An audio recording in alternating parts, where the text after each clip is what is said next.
성령님은 하나님의 영, 그리스도의 영입니다. 성령님을 선물로 받은 우리는 이 험난하고 악한 세상을 어떻게 살아야 할까요? 오늘 말씀이 그 대안입니다. 바로 성령 충만함으로 살아야 합니다. 먼저 오늘 본문 18절은 이렇게 말씀합니다. 술 취하지 말라. 이는 방탕한 것이니 오직 성령의 충만함을 받으라. 술 취하지 말라고 합니다. 그것은 술의 정신을 잃지 말라는 뜻입니다. 술을 마시면 방향 감각을 잃고 방탕하게 됩니다. 술 취한 것의 가장 큰 특징은 술의 지배를 받게 된다는 점입니다. 이런 말이 있습니다. 내가 술을 마시는 건지 술이 나를 마시는 건지 모르겠다. 그만큼 술은 우리의 정신과 육체를 지배해 버립니다. 술뿐만이 아닙니다. 다른 것으로 인해 우리는 방향을 잃고 방탕하고 지배당하기가 쉽습니다.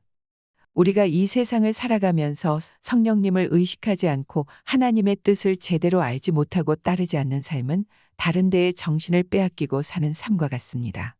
예를 들어 지금 우리가 살고 있는 이 세상은 모든 사람들이 돈 버는 데에만 정신이 팔려 있습니다. 돈이면 다 되는 줄 알고 어린 아이에서부터 노인에 이르기까지 돈을 외칩니다. 또 노는 데에만 정신이 팔려 있습니다. 온 국민이 놀기 위해 사는 것처럼 보입니다. 요즘은 먹는 데까지 정신이 팔렸습니다. TV나 유튜브를 보면 먹는 방송이 참 많이 나옵니다. 맛집이 어디인지 그것을 찾고 거기에 가서 줄을 서서 먹는 데에 혈안이 되어 있습니다. 쾌락을 즐기는 데에 정신을 잃고 있는 사람들도 많습니다. 우리나라의 불륜관계도 많고 마약률은 점점 증가하고 있으며 10대 청소년까지 마약률이 증가했습니다. 문제는 그런 사람들에게는 성령님이 느껴지지 않고 교회도 안중에 없고 따라서 하나님이 그 안에 계실 리가 없다는 사실입니다. 여기 술 취하지 말라는 말씀은 그렇게 살지 말라는 뜻입니다. 우리 믿는 성도들은 무엇인가에 홀려 그것에 빠져 살아서는 안 된다는 것입니다. 이 세상 사람들은 그것이 전부이니까 그렇게 살지 모르지만 우리 믿는 사람들은 그렇게 살아서는 안 됩니다. 그러면 우리는 어떻게 살아가야 합니까? 여기서 분명히 말씀합니다. 오직 성령의 충만을 받으라. 성령의 충만이라는 게 무엇일까요? 그것은 성령의 지배를 받는 상태, 성령님의 통치를 받는 상태, 곧 성령께 전적으로 순종하는 삶을 의미합니다. 우리 모두가 예수 그리스도를 믿는다면 성령이 내 마음 속에 계십니다. 고린도전서 12장 3절을 보면 성령이 아니고서는 누구도 예수를 주시라 할 수 없다고 말씀합니다. 따라서 우리가 예수를 구세주로 믿는다면 이미 성령은 우리 안에 와 계십니다. 그런데 그렇다고 해서 우리가 다 그 성령님께 전적으로 순종하는 삶, 지배를 받는 삶을 살고 있는 것은 아닙니다. 대부분 성령께 지배를 받기보다는 오히려 내가 성령을 지배하는 삶을 삽니다. 다시 말해, 아직도 내가 주인인 삶을 살 때가 많다는 것입니다. 나 자신을 위해 성령님을 이용하고 써먹으려고 할 때가 있습니다. 이것도 좋고 저것도 좋은 식으로 나의 만족과 유익도 추구하고 성령님도 이용하려는 심보가 우리 안에 발동될 때가 있습니다. 그러나 여기 성령의 충만을 받으라는 말씀은 내 안에 이미 계신 성령님을 진정한 주인으로 모시고 그분에게 전적으로 순종하며 따르는 삶을 살라는 말씀입니다. 나의 뜻과 계획과 생각을 주장하기보다 성령님께서 주시는 생각과 마음에 순종하라는 것입니다. 그럼 성령 충만함을 받으면 어떤 결과가 나타나나요? 여러 가지 결과가 나타나는데 그 가운데 오늘 읽은 말씀을 보면 우리의 생활 가운데 나타나는 세 가지 결과를 볼 수 있습니다. 첫째는 찬송하는 삶입니다. 19절입니다. 시와 찬미와 신령한 노래들로 서로 화답하며 너희의 마음으로 주께 노래하며 찬송하며 성령으로 충만하면 우리 가운데 시와 찬미와 신령한 노래가 생깁니다. 그 노래들은 세상이 부르는 노래와는 다릅니다. 세상의 노래는 오로지 나를 위한 가사들입니다. 나를 위로하거나 나에게 힘을 주거나 내가 좋아하는 것들이 주를 이룹니다. 반면에 성령 충만한 사람이 부르는 노래는 하나님을 즐겁게 하는 노래, 하나님을 높이는 노래입니다. 하나님을 위한 노래입니다. 하나님을 생각하며 하나님을 높이며 하나님을 즐겁게 해드리는 노래를 즐겨 부르게 됩니다. 이 찬송하는 삶은 단지 찬송가를 부르거나 CCM을 부르는 것만을 의미하지 않습니다. 우리 삶 전체가 찬송하는 삶이 될 수 있습니다. 내 삶을 통해 어떻게 하면 하나님이 영광을 받으실까? 생각하고 고민하며 정말 세상에서 빛과 소금의 역할을 감당하고 각자가 주어진 자리에서 하나님의 영광을 비추고 예수 그리스도의 향기를 낸다면 그것이야말로 찬송하는 삶이며 성령 충만한 삶이라 할 수 있습니다. 두 번째로 성령 충만한 생활에는 감사가 있습니다. 20절입니다. 범사의 우리 주 예수 그리스도의 이름으로 항상 아버지 하나님께 감사하며 흔히들 감사하는 생활을 가리켜 가장 차원 높은 신앙의 모습이라고 합니다. 윌리엄 로우라는 사람은 이렇게 말했습니다. 이 세상에서 성인이라는 사람은 기도를 특별히 많이 하는 사람도 아니고 금식을 자주 하는 사람도 아니고 구제를 많이 하는 사람도 아니고 절제를 잘하는 사람도 의로운 생활을 하는 사람도 아니다.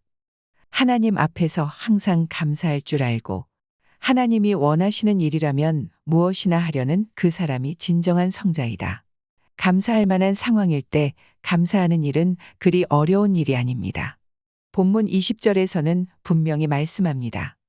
범사에 항상 아버지 하나님께 감사하며 이 말씀은 어떠한 상황이든지 절망적인 상황이고 불안한 상황이고 염려가 가득한 상황일지라도 감사하라는 것입니다. 그렇게 범사에 항상 감사하는 것이 성령 충만한 삶이라고 말합니다. 하나님이 우리에게 원하시는 삶은 시와 찬미와 신령한 노래로 찬송하는 삶입니다. 또한 우리 마음에 항상 감사를 가지고 감사를 표현하고 나타내는 삶. 이 감사를 힘들고 어려운 일을 겪으면서도 하는 사람이 하나님께서 원하시는 사람이요 하나님의 뜻대로 사는 사람, 즉 성령 충만한 사람입니다. 세 번째로 성령 충만하면 진정한 복종이 나타납니다. 본문 21절입니다. 그리스도를 경외함으로 피차 복종하라. 복종이라는 것은 나의 의견이나 의사와 상관없이 무조건 나 자신을 낮추고 나를 남 아래에 두는 것인데 주관을 가진 한 인격으로서 이렇게 한다는 것은 매우 어렵습니다. 그런데 우리가 예수를 믿고 나면 성경은 우리에게 모든 면에서 이런 복종을 요구합니다. 가정에서 부부에게, 부모와 자녀 사이에, 직장 생활에, 그리고 교회 생활에서 복종이 일어나야 합니다. 예수님도 말씀하셨습니다. 마태복음 23장 12절입니다. 누구든지 자기를 높이는 자는 낮아지고 누구든지 자기를 낮추는 자는 높아지리라. 그런데 이 복종이 쉽습니까? 정말 어렵습니다. 사람들이 잘 못하는 것이 이 복종입니다. 그러나 우리가 성령 충만하면 복종할 수 있습니다. 성령으로 충만해지면 자기 주장을 내려놓고 성령님의 지배를 받는 상태이기 때문에 복종하는 일이 가능해집니다. 성령 충만하면 이와 같은 그리스도인의 삶을 살 수 있지만 성령 충만하지 못하면 이 그리스도인의 삶이 불가능합니다. 그러면 우리가 어떻게 하면 성령 충만해질 수 있습니까? 오늘 본문에서는 오직 성령으로 충만함을 받으라고 말씀합니다. 성령 충만은 피동적으로 받기만 하면 된다는 것입니다. 성령 충만이란 받는 것입니다. 성령 충만케 하시는 주체는 하나님이십니다. 성령이십니다. 우리가 해야 할 일은 받는 것입니다. 그런데 왜 사람들이 성령 충만함을 안 받습니까? 그것은 그들에게 더 좋은 것이 있기 때문입니다. 이 세상의 것을 더 사모하기 때문입니다. 세상의 북이나 영화나 즐거움이나 세상의 사람을 더 사모합니다. 그래서 성령 충만함의 필요를 느끼지 않습니다. 그런 것은 안중에도 없습니다. 그러나 여러분, 세상 것들은 우리에게 진정한 만족을 주지 못합니다. 그런 것 가지고는 우리가 이 세상을 지혜롭게 살 수 없습니다. 우리에게 진정으로 필요한 것은 성령 충만함입니다.